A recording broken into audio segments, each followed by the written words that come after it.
Langkah kelima adalah implementasi rencana perbaikan.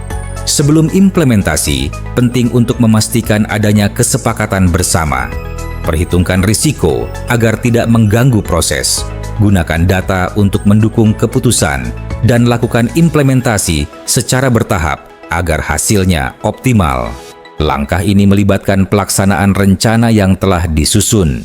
Kita harus memastikan penanggulangan dilakukan sesuai rencana. Data dikumpulkan untuk mencatat hal-hal penting. Hindari munculnya masalah baru dan terus evaluasi selama proses berlangsung. Semua pelaksanaan dicatat dalam laporan yang mencakup kesulitan, lika-liku, serta hasil yang dicapai. Kesalahan umum dalam tahap ini meliputi kurangnya monitoring dan evaluasi. Pastikan semua aktivitas mencerminkan PDCA dan dilakukan dengan pengawasan yang baik. Langkah keenam adalah evaluasi hasil. Dalam evaluasi hasil, terdapat 3 poin utama yang harus diperhatikan. Menjawab target. Pastikan hasil evaluasi sesuai dengan target yang telah ditentukan di langkah kedua. Penghitungan cost-benefit.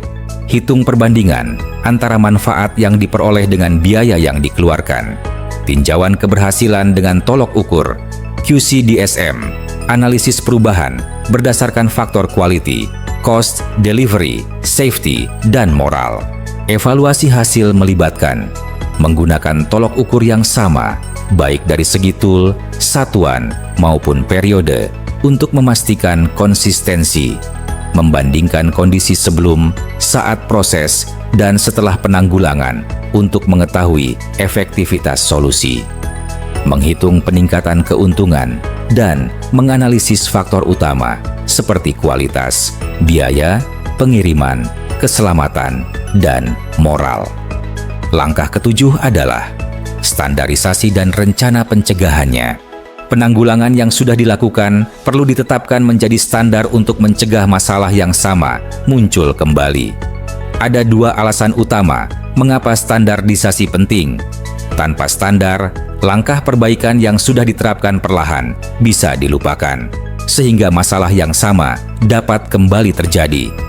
Tanpa standar yang jelas, risiko masalah yang sama muncul kembali sangat besar, terutama jika terjadi pergantian personel.